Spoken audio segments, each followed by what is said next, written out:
कृष्णा कृष्णा कृष्णा हरे हरे, हरे राम राम राम हरे हरे, हरे कृष्णा कृष्णा कृष्णा हरे राम राम राम।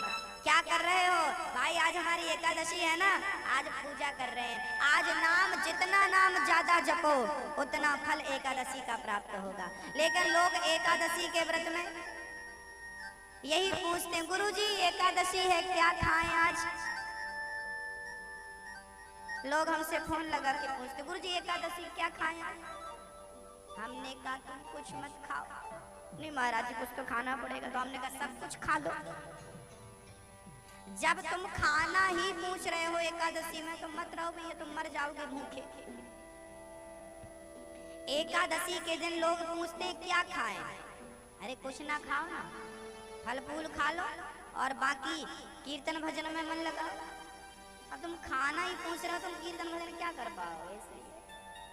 लोगों ने व्रत की परिभाषाएं ही बदल डाली। मैया आज हम आपको एक व्रत की परिभाषा बतलाएंगे। बतलाएं व्रत किसे कहते हैं? आप लोगों ने शायद आज तक जाना ना जाना, ईश्वर जाने कितना जानते हैं कितना नहीं जानते। आज हम आपको बतलाएंगे कि व्रत किसे कहते हैं, व्रत का सही अर्थ क्या है। आज बहुत ध्यान पूर्वक सुनिएगा और प्रेम से समझिएगा। व्रत किसे कहते हैं? व्रत का अर्थ होता है संकल्प। व्रत मीन्स क्या? संकल्प। आज से हम व्रत ले रहे हैं, कभी असत्य नहीं कहेंगे। आज से हमने व्रत लिया, कभी किसी का दिल नहीं दुखाएंगे। आज से हमने व्रत लिया, सदा माँ बाप की सेवा करेंगे। आज से हमने व्रत लिया, सदा सत्य के मार्ग पर चलेंगे। इसका नाम व्रत है। पर व्रत के दिन ना लोग क्या करते हैं, व्रत की एक व्रत रखती थी हमारी माताएं शुक्रवार का, संतोषी मैया का। आप क्या रखते थे कि नहीं? उस व्रत में क्या नहीं खाते? क्या नहीं खाते उस व्रत में? भैया सुनना, हमारी माताएं खटाई नहीं खाती थी। अच्छा खट्टा किसको कहते हैं मैया? इमली को खट्टा कहते हैं, छाछ को खट्टा कहते हैं, दही को खट्टा कहते हैं, टमाटर को खट्टा कहते हैं, आम को खट्टा कहते हैं, ये नींबू छाछ ये सब खट्टा है, ठीक है। अच्छा इससे और कोई खट्टा है? इमली से खट्टा क्या? इमली से खट्टा क्या? बोलो मेरी माँ, क्या? इमली से खट्टा होता है, ये तुलसीदास जी से पूछ लेते हैं क्या खट्टा है, उनको ही पता। तुलसीदास जी क्या खट्टा है? तुलसीदास जी ने एक सोरठा लिखा है, जल उपाय सरिस बिकाय, देखा हूँ प्रीत की रीत भली, बेलग हो ही रस जाय, कपट खटाई परत पुनी। अरे भाई दूध में तुम नींबू डाल दोगे ना, तो नींबू तो केवल दूध को फाड़ेगा। इमली डाल दोगे दूध में, तो इमली तो केवल दूध को फाड़ेगी। लेकिन कपट एक ऐसी खटाई है जो भाई भाई के प्रेम को कपट की खटाई फाड़ डालती है, तोड़ डालती है। अरे पिता पुत्र के बीच में कपट आ जाए तो रिश्ते टूट जाते हैं, पति पत्नी के बीच में कपट आ जाए तो रिश्ते टूट जाते हैं, छूट जाते हैं। अब बताओ शुक्रवार के व्रत में आपने नींबू और इमली तो छोड़ दिया, क्या कपट करना छूटा? यदि कपट नहीं छूटा तो सबसे बड़ी खटाई तो कपट को बता रहे हैं तुलसीदास जी। इमली तो कोई खट्टी है ही नहीं, नींबू तो कोई खट्टा है ही नहीं।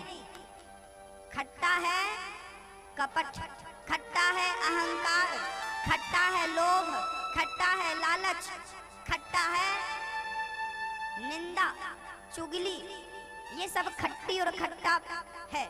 लेकिन ये नहीं छूटता, निंदा नहीं छूटी, चुगली नहीं छूटी, क्रोध नहीं छूटा, अहंकार नहीं छूटा, बुराइयां नहीं छूटी। नींबू छोड़ के बैठे हैं। मिली संतोषी माता? एक को नहीं मिली, क्योंकि जो छोड़ना था तुमने छोड़ा कब? बुराइयां छोड़ो मेरी माँ, हाथ जोड़ विनती करूं, सुनियो चित्त लगाए, चित्त लगा के सुनो। जब तक अपने अंदर की भीतर की बुराइयों का परित्याग नहीं करोगे तब तक हृदय शुद्ध नहीं होगा, और जब तक ये शुद्ध नहीं होगा ना तब तक भगवान आपके मन मंदिर में कभी आ ही नहीं सकते, ध्यान में आ ही नहीं सकते, सपने में आ ही नहीं सकते। पहले ये तो शुद्ध हो। कचरा भर रखा है, सारा कचरा उठा के यहाँ रख लिया। रोटी छोड़ने से यदि भगवान मिलते तो लोग भूखे क्यों मरते, भगवान को नहीं पा जाते।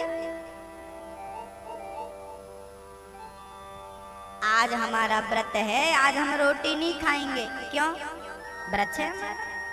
अरे रोटी नहीं खा रहे हो पर रबड़ी तो खूब खा रहे हो। रोटी से परहेज है, रबड़ी से परहेज नहीं है। आज एकादशी है तो साबूदाना की खिचड़ी खूब खाई होगी आपने, सिंघाड़े के आटे की पूड़ी खा ली होगी। क्यों खाए? जबकि ये तो रोटी से महंगा पड़ता है, पर खाएंगे। क्यों खाएंगे भाई? क्योंकि व्रत है। हाँ हाँ, ये तो खाओ, फल फूल खाओ। देखो व्रत के दिन ना कुछ नहीं खाना चाहिए, फल फूल थोड़ा बहुत खा लिया, भगवान का नाम ही खाओ। पूरा दिन पेट खाली रखो, पानी पियो और फल फूल खाओ, थोड़ा बहुत खा लो, हो गया। बाकी कुछ नहीं, झंझट में नहीं पड़ना चाहिए बहुत ज्यादा।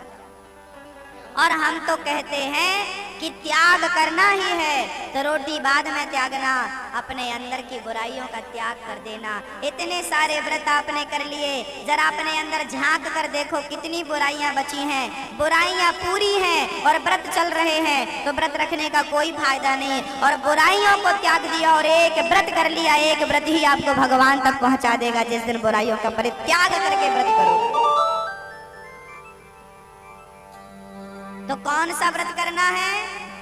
हम माताओं को एक व्रत बता दें, वो कर लिया करो, आपका घर स्वर्ग बन जाएगा। पुरुष भी और माताएं भी, भैया भी और मैया भी। एक व्रत हम बता रहे हैं, उस व्रत को करोगे ना तो आपका घर स्वर्ग बन जाएगा। मैं स्टाम्प पेपर में लिख के जाऊंगा। करेंगे कौन कौन बताओ? पहले व्रत करेंगे, आपका घर स्वर्ग बन जाएगा और आपका जीवन पवित्र हो जाएगा उस व्रत से। करोगे? उठाओ हाथ, कौन कौन करेगा? उस व्रत का नाम है मौन व्रत।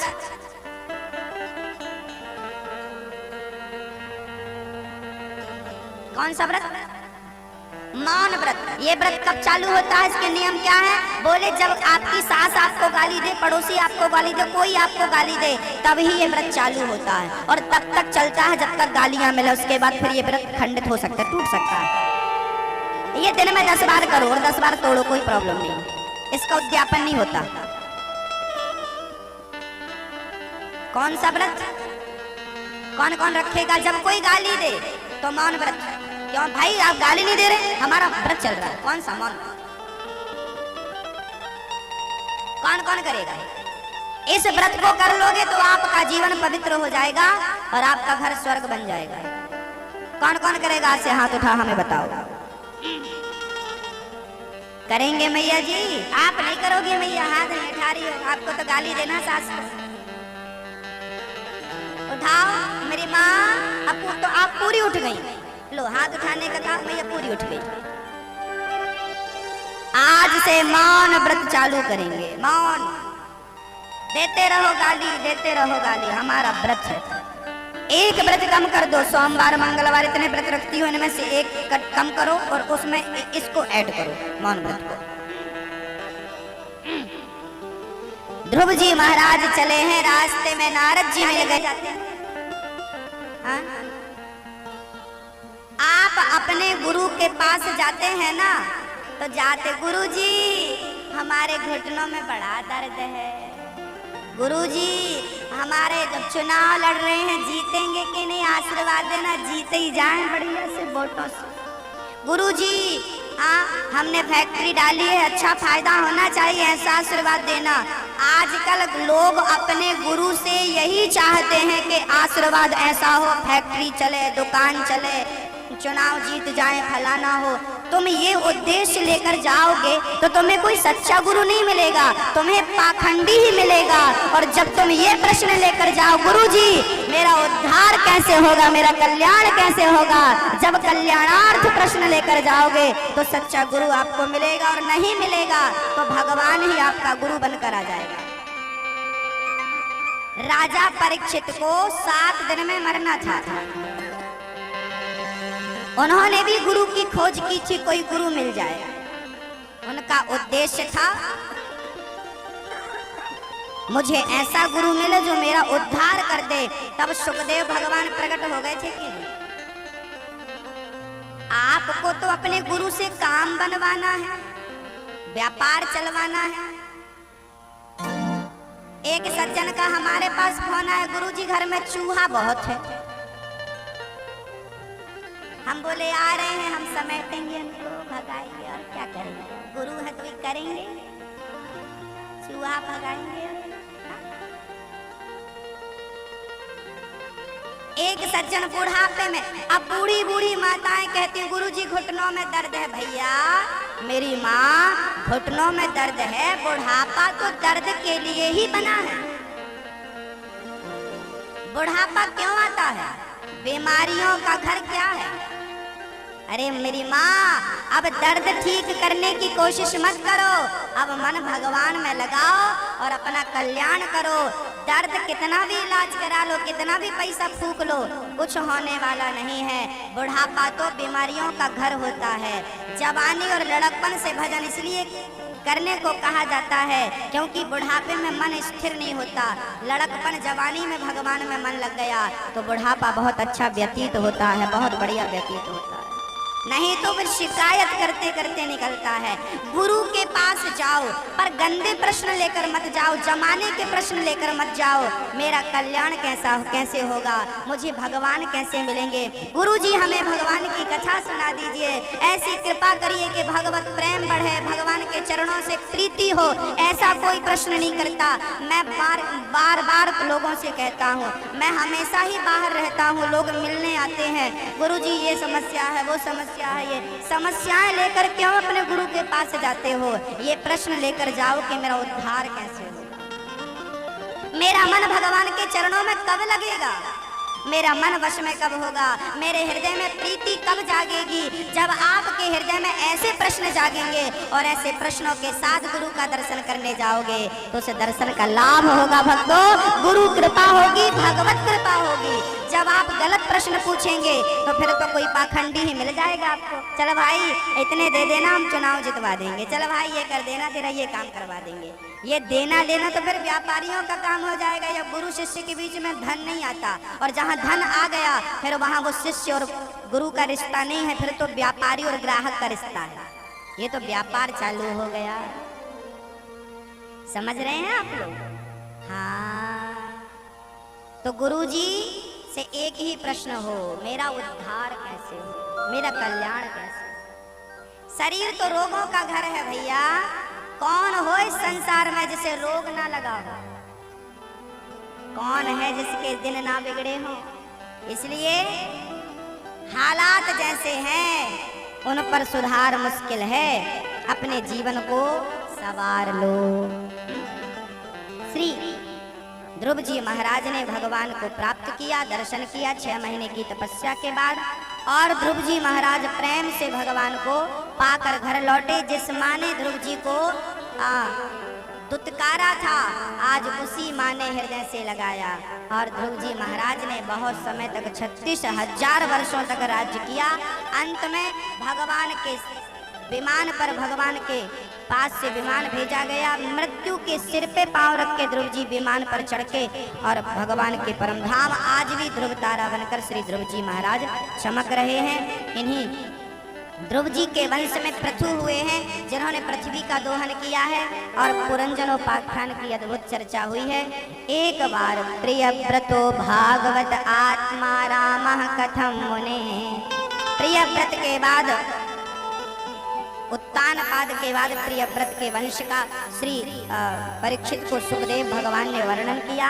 प्रिय व्रत के वंश में बड़े बड़े राजा हुए हैं। इन्हीं के वंश में श्री भरत जी हुए हैं, जिन्हें जड़ भरत के नाम से हम और आप जानते हैं। जड़ भरत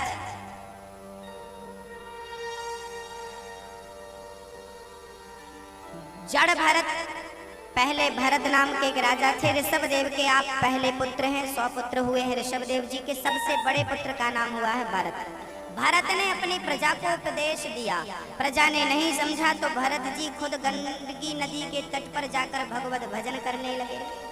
भरत जी गंडकी के तट पर भजन कर रहे थे। एक दिन उन्होंने स्नान करना चाहा, गंडकी पे स्नान करने आए तभी उन्होंने देखा एक मृगी पानी पी रही थी, अभी उसका पेट नहीं भरा। तभी एक शेर ने दहाड़ लगाई, मृगी डर गई और वो छलांग लगाती है। तभी वो गर्भवती थी, उसका गर्भ पानी में गिर गया और उसका बच्चा तड़पने लगा, पानी में डूबने लगा।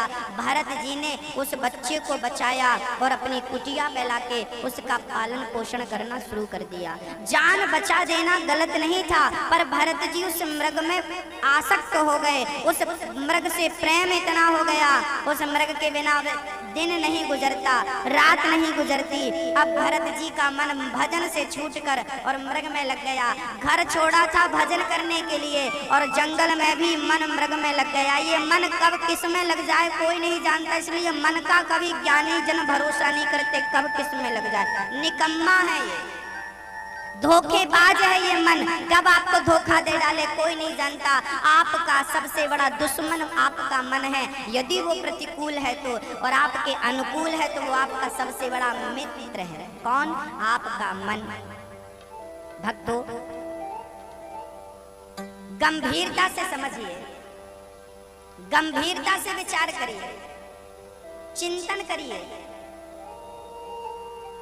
श्री भरत जी महाराज के जब मरने का समय आया ना, तो वो मृग का चिंतन करते करते प्राण त्याग रहे हैं। और जब वो मृग का चिंतन करते करते मरे ना, तो दूसरे जन्म में यमराज ने कहा तुम मृग का चिंतन करते करते आए हो, जाओ मृग बन जाओ।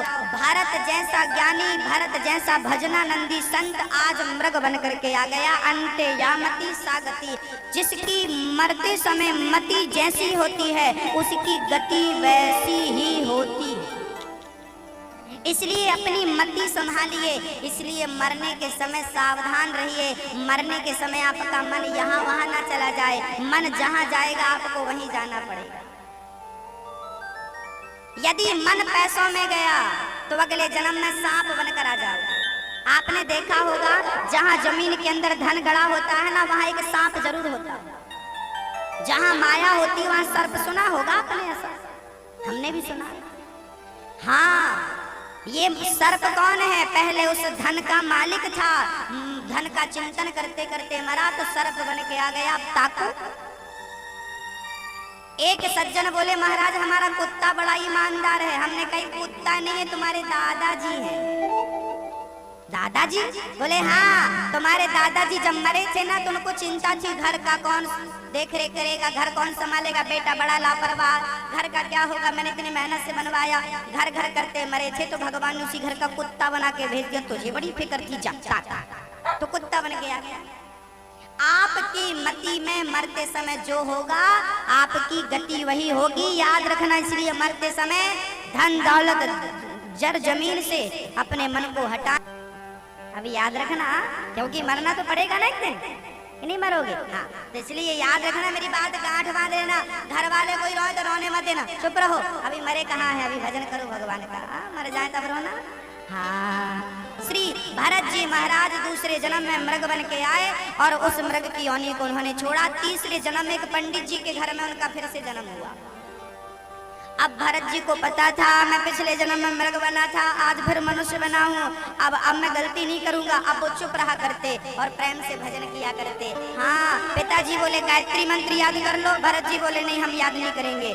याद कर लो, याद। भरत जी बोले हम पढ़ लेंगे तो फिर पिताजी शादी ब्याह करा देंगे, फिर हम उलझ जाएंगे पत्नी बच्चों में, भजन नहीं कर पाएंगे जिसलिए आए हैं। भरत जी चुप हो गए। लोग मूर्ख कहते, मूर्ख है, नाम पड़ गया जड़ भरत। पिताजी मर गए, भाइयों ने उन्हें रोटी दी। एक दिन भौजाइयां बोली ये बादाम का हलवा खाता है, हट्टा कट्टा हो गए, तुम दुबले पतले हो गए, इसे कोई काम कराओ। तो भाइयों ने खेत भेज दिया, धान बो दी है, चिड़ियों को उड़ाना। भरत जी बाजा बजा रहे हैं और चिड़ियों से कह रहे हैं राम जी की चिड़िया, राम जी का खेत, खाओ री चिड़िया, भर भर पेट में बैठा हूँ, कोई नहीं उड़ाएगा, खाओ। चिड़ियों को धान खिलाते। भाइयों ने आके तमाचा मारा, मूर्ख, पूरे ही मूर्ख, निकाल दिया घर से। जंगल में विचरण करने लगे। अच्छा, संत का ना अपमान नहीं होता, याद रखिएगा। जो संत है, जो अंदर से संत हो गया, उसे आप लात मार दो, जूता मार दो, थप्पड़ मार दो, गाली दे दो, उसके ऊपर थूक दो, उसे अपना अपमान नहीं लगता, क्योंकि वो अपने आप को शरीर मानता ही नहीं। जो अपने आप को शरीर मानेगा उसका मान सम्मान होगा, अपमान होगा। जो अपने आप को आत्मा मान बैठा है उसका क्या अपमान, उसका क्या सम्मान। तो संत का तिरस्कार करो फिर भी उसका स्वभाव वैसा रहे, समझ लेना ये असली संत है। भारत जी को बुरा नहीं लगा कि तुमने हमें घर से निकाल दिया, प्रसन्न थे और जंगल में भजन। एक दिन जंगल का राजा भारत जी को पकड़ के ले गए और भद्रकाली के मंदिर पे उनका सिर काटना चाहा। भद्रकाली को लगा सच्चे भगत की बलि चढ़ा रहे हैं मूर्ख लोग। प्रकट होकर भद्रकाली ने भगत की रक्षा करी और भरत जी को बचाया, उन दुष्टों का दमन किया। एक दिन भरत जी महाराज विचरण कर रहे थे, तभी सिंधु सौवीर देश का एक राजा रहुगण पालकी पर चढ़ करके सत्संग करने जा रहा है। बस थोड़ी सी चर्चा कहूंगा, ये ज्ञान का सब्जेक्ट है, आप सुन लीजिए। इसके बाद आगे का सब्जेक्ट कल कहूंगा। ये बहुत विवेकी पुरुषों के लिए है, ये वेदांत का सब्जेक्ट है। आप थोड़ा बुद्धि लगाइएगा और इस प्रसंग को जरूर सुनिएगा। भारत जी महाराज आज विचरण कर रहे हैं, राजा रहुगण पालकी पर चढ़कर जा रहे हैं। उसी समय राजा रहुगण का एक कहार बीमार पड़ गया, तो उस बीमार कहार की जगह भरत जी को लगा लिया। अब भरत जी पालकी लेकर रहुगण की चल रहे हैं, पर वो ठहरे संत। उन्होंने सामने चींटियों का झुंड देखा तो उन्होंने छलांग लगा दी, और जब छलांग लगी तो राजा रहुगण पालकी पे बैठे तो उनके सिर पे पालकी टकराई। राजा बोला, क्यों रे, कौन उछल कूद कर रहा है? कहारों ने कहा, ये नया नया भर्ती हुआ है, बिना इंटरव्यू का यही उछल कूद कर रहा है। अरे भाई समझाया है भाई, राजा बड़ा खतरनाक है, टेढ़ा मत चल, सीधा चल। भारत तो संत थे, उन्होंने फिर देखा चींटियां हैं, पांव के नीचे ना दब जाए, छलांग लगाई। अब तो राजा रहुगण के पालकी ऐसे टकराई कि रक्त बहने लगा, लाल हो गई। रहुगण ने क्रोध से आग बबूला होते हुए पर्दा हटाया। अरे मूर्ख, कौन है जिसने मेरा तिरस्कार किया है? कहारों ने इशारा किया, ये इसने छलांग लगाई है। अच्छा, अब व्यंग वचन बोला रहुगण, बड़ा दुबला पतला है, मेरा भार नहीं उठा पा रहा है, आज मैं तुझे मृत्यु दंड दूंगा। भरत जी ना हट्टे कट्टे थे, मोटे तगड़े, तो व्यंग बोल रहा है, बड़े दुबले हो, बड़े पतले हो। भारत जी ने मन में विचार किया कि आज तक मैंने कभी बोला नहीं, लेकिन आज इस मूर्ख को समझाना पड़ेगा, क्योंकि मैंने इसकी पालकी, इसका बोझ कंधे पे उठाया है और संत का अपमान इसने कर दिया, मेरा अपमान कर रहा है, ये नरक जाएगा।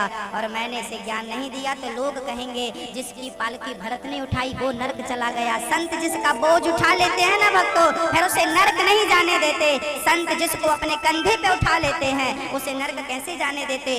आज राजा रहुगण को श्री भरत जी ने उपदेश दिया, राजन तुमने कहा हमें मारोगे, पहले ये बताओ तुम मारोगे किसे, शरीर को या आत्मा को? किसे मारने की बात कर रहे हो, शरीर को या आत्मा को? शरीर तो जड़ है, शरीर तो मरा मराया है, उसे क्या मारोगे? और आत्मा तो परमात्मा का स्वरूप है। आत्मा तो नैनम छिंदन्ति शस्त्राणि नैनम दहति पावका, ना आत्मा जलती है, ना मरती है, ना गलती है, ना आग जलाती है, ना पानी गलाता है, ना हवा उड़ाती है। आत्मा तो अजन्मा है, अमर है, फिर मारोगे किसे? बात बड़ी गंभीर है, ये प्रश्न खड़े हो गए तो इनका समाधान देना पड़ेगा। भैया आपका शरीर कितने चीजों से मिलकर बना है? किन किन 5 चीजों से? हाँ? पृथ्वी, जल, वायु, अग्नि और आकाश, इन 5 चीजों से मिलकर हम सबका शरीर बना है। अच्छा, शरीर जब आप मर जाते हैं, जब कोई मर जाता है तो क्या मरता है, शरीर मरता है कि आत्मा? हाँ? क्या चला जाता है? शरीर चला जाता है तो आप मर गए। हाँ? शरीर चला गया तो मर गए। शरीर कहीं नहीं जाता, क्या जाती है? आत्मा निकल गई, मर गए। अच्छा, मर क्या गए? 5 तत्वों से मिलकर बने थे, 5 में समा गए, मर कहाँ गए? तो मरता कौन है? शरीर मरता है कि आत्मा मरती है? कौन मरता है? ना तो शरीर मरती है ना तो आत्मा मरती है। शरीर तो जड़ है, आत्मा निकल गई तो शरीर को कुल्हाड़ी से काट दो दर्द होता है, आग में जला दो दर्द होता है। जब तक आत्मा थी तब तक शरीर काम कर रहा था। याद रखना भक्तों, शरीर अलग है, आत्मा अलग है। जैसे मोबाइल सेट और सिम कार्ड, दोनों अलग अलग हैं पर एक दूसरे के पूरक हैं। मोबाइल सेट की तरह है शरीर, सिम कार्ड की तरह है आत्मा। दोनों अलग है ना, मोबाइल अलग है, सिम अलग है, शरीर अलग है, आत्मा अलग है। जब मैं मरा तो शरीर तो पड़ा था, मरने के बाद शरीर ज्यों का त्यों होता है। हाथ पांव आंख नाक सब होती है, क्या नहीं होती? आत्मा नहीं होती। आत्मा निकल गई, मर गए, और मर गए तो क्या करो? जला दो। जलाने का अर्थ है 5 चीजें 5 में मिल गई। पृथ्वी पृथ्वी में, वायु वायु में, अग्नि अग्नि में, आकाश आकाश में, जल जल में, पांचों। अब आत्मा चली गई। आत्मा कौन है भाई? आत्मा कहाँ से आई, कहाँ चली गई? कुछ जानकारी है आत्मा के बारे में? कहाँ से आई, कहाँ चली गई? ये आत्मा क्या थी, कहाँ से आती है, कहाँ जाती है? आज मैं आत्मा के बारे में थोड़ा सी बात कह दूं, शायद आपको समझ में आ जाए। आत्मा कौन है, आत्मा का परिचय क्या है, आत्मा का स्वरूप क्या है, आत्मा की पहचान क्या है, आत्मा कहते किसको? आइए समझते हैं आत्मा क्या है। दर्पण तो आप रोज ही देखते हैं। जब दर्पण में आप देखते हैं तो उसमें कुछ दिखता है। क्या दिखता है? आपकी शक्ल दिखती है, आप दिखते हैं। तो वो आप हैं? कौन है वो? दर्पण में जब देखते हैं आप तो कौन दिखता है? वो आप नहीं होते, वो आपका प्रतिबिंब होता है।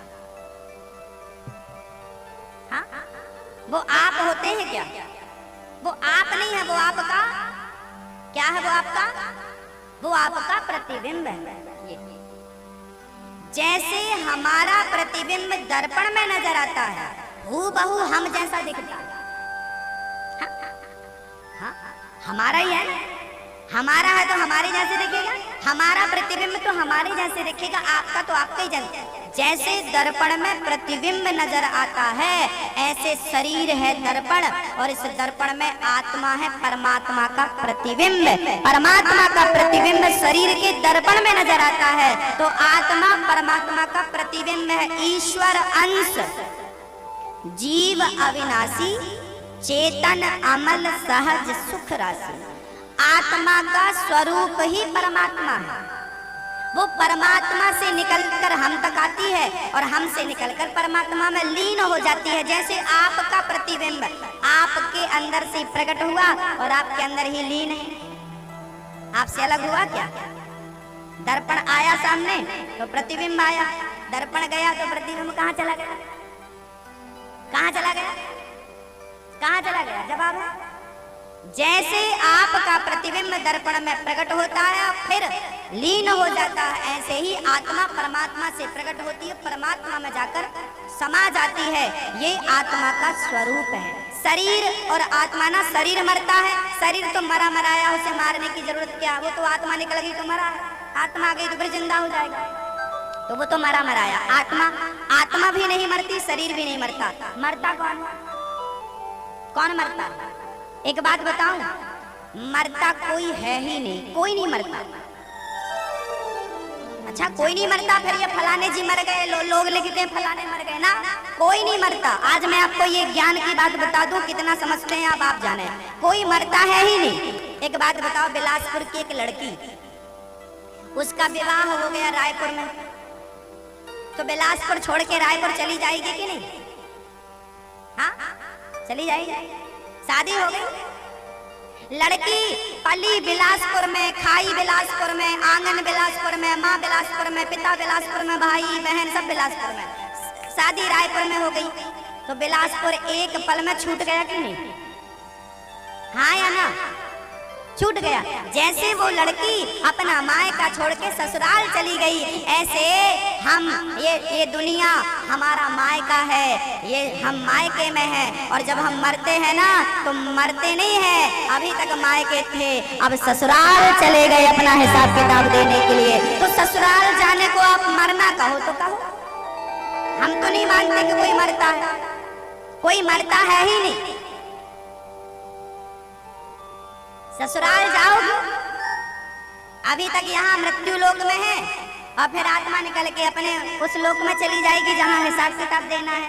कर्म अपने यहाँ पे हमने जितना किया अच्छा बुरा, उसका हिसाब किताब दो, वहाँ जाओ। वो ससुराल, वहाँ माई बाप, भगवान कहाँ हमारे? त्वमेव माता बोलो बोलो सभी लोग गाएंगे। त्वमेव माता च पिता त्वमेव त्वमेव बंधुश्च सखा। तो भगवान हमारे कौन है? माता पिता। तो हमारे माता पिता भगवान है, ये बात तो समझ में आ गई। तो हमारे भगवान का घर तो ऊपर है ना, बैकुंठ में ऊपर रहता। तो हम भी चले गए तो अपने घर गए, हमारे थोड़ी है। तो महाराज जी फिर मरे नहीं तो फिर आप दोबारा आते क्यों नहीं? आते। लड़की मायके से ससुराल जाती है फिर आती है तो रूप बदल कर आती है। जब गई थी ना तब वो सिंपल कपड़े पहनती थी, हाँ मायके वाले कपड़े पहनती थी, हल्के फुल्के पहन लेती थी, हाँ? और ससुराल जाती है ना तो फिर वो वाले कपड़े नहीं पहनती जो मायके में पहनती है। फिर आती है ना रूप बदल के, हाँ चूड़ी मंगलसूत्र साड़ी और मांग और बढ़िया पिता पहचानी, अरे मेरी बेटी। अच्छा अच्छा कभी कभी होता, कभी कभी होती। जब लड़की ससुराल से मायके आती है ना तो उसकी मम्मी उसके पापा उसका भाई पहचान, अरे ये मेरी बहन है, ये मेरा बेटी है, ये मेरे अपनी है। आहा देखो लड़की आई रूप बदल कर आई, ऐसे हम मरेंगे फिर मिलेंगे तुम्हें, हाँ पर रूप बदल कर मिलेंगे। अगले जन्म में हम कुछ और बन जाएंगे। पशु पक्षी जीव जंतु जाता नहीं कोई दुनिया से दूर चल के, मिलते हैं सब यहीं पर कपड़े बदल बदल के। वासांश जीर्णानि यथा विहाय, गीता में लिखा है कि आत्मा जैसे आप कपड़े बदलते हैं ना, हमने कपड़े बदले, जैसे हम लोग कपड़ा बदलते हैं ऐसे आत्मा शरीर रूपी कपड़ा बदलती है।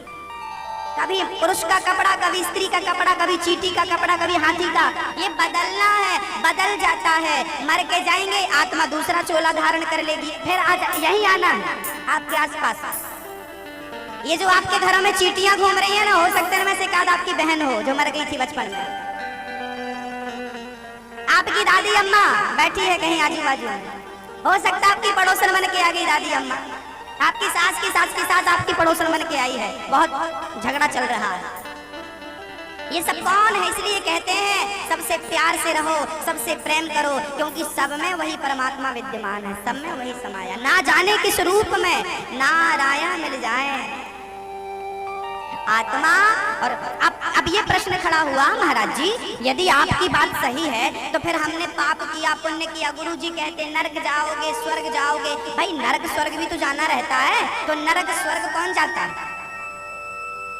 भाई नरक कौन जाएगा? आत्मा तो जाती नहीं है नरक, शरीर भी नहीं जाता, यहीं पड़ा रह जाता है, आपने देखा होगा। फिर नरक कौन जाता? गुरु जी कहते 28 प्रकार के नरक होते हैं, जैसा करोगे वैसा भरोगे। तो फिर नरक कौन जाता है? नरक कौन जाता है पता है आपको? आज हम बतलाएंगे नरक कौन जाता है। पहले तो ये जानना आवश्यक है आपके शरीर कितने हैं। आपके शरीर कितने हैं भक्तों? आपके पास आपके शरीर कितने हैं? कितने? हम सभी के पास शरीर होते हैं 3, स्थूल शरीर, सूक्ष्म शरीर, कारण शरीर। पर कारण शरीर और सूक्ष्म शरीर 2 नहीं 1 है। इनके नाम अलग अलग होने को कुछ लोग 3 कहते हैं, जबकि ये 2 हैं। सूक्ष्म शरीर और स्थूल शरीर 2 शरीर है। कारण शरीर चिता में जल जाता है और वो सूक्ष्म शरीर में लीन हो जाता है। ये बात शास्त्रों की है, बड़ी गंभीर है, आप सुनिएगा। हम सबके पास कितने शरीर होते हैं? 2 शरीर। आपका ये जो बैठा हुआ है ना शरीर, ये स्थूल शरीर है, ये स्थूल शरीर है। ये जो दिख रहा है ये स्थूल शरीर है। सूक्ष्म शरीर और होता है, वो कब दिखता है? वो भी होता है, आपने देखा भी होगा कई बार। आओ मैं आपको याद दिलाता हूँ। जब आप रात को सो जाते हैं तो रात को ना सपना आता है। आपने कभी सपना देखा कि नहीं? कई बार देखा। अच्छा सपने, एक मैया बिलासपुर की थी, उन्होंने कहा महाराज जी आज सपने में हम हरिद्वार गए और खूब गंगा नहाए। तो लो भैया तुम तो बिलासपुर में सो रही थी, खिड़की दरवाजे बंद करके, ये गंगा जी कौन पहुंच गया? अब वहां आप नहा रही हो, अब बताओ ये गंगा में नहाने वाला शरीर कौन है? नहा रहा है ना, और आप सवेरे याद भी है आज मैंने गंगा नहाया सपने में, हाँ। और जब गंगा नहा रहे थे तब हाथ पांव पेट पीठ नाक कान सब था के नहीं?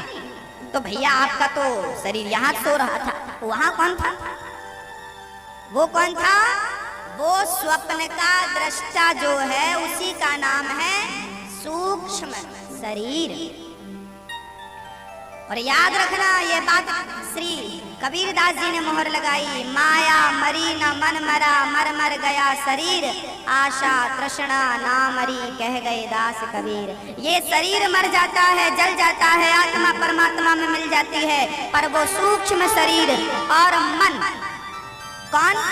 हमारा जो मन है ना, ये मन कभी नहीं मरता, याद रखना। चिता में शरीर जलता है, आपका मन नहीं जलता, आपका मन ही उस सूक्ष्म शरीर के साथ स्वर्ग और नरक जाता है और वो आपके पापों का फल भोगता है। ये विषय बड़ा गंभीर है, बड़ा कठिन है। कभी आओ, जहां हम रुके हैं वहां आओ, वहां बैठो, इन पर चर्चाएं हो थोड़ी गंभीर, तो बातें समझ में आए। यदि आपको इसमें और प्रकाश डालना हो और समझना हो तो जहां हम रुके हैं आप आके हमसे मिल सकते हैं। सब लोगों के लिए दरवाजे खुले हैं, कभी भी आओ, कभी भी नहीं समय है उसका। सवेरे 10 बजे से 11 बजे के बीच में आओ और शाम को 7 बजे से लेके 8 बजे के बीच में। यहाँ से भी जाने के बाद 8 बजे तक आप मिल सकते हैं। और सवेरे 10 बजे से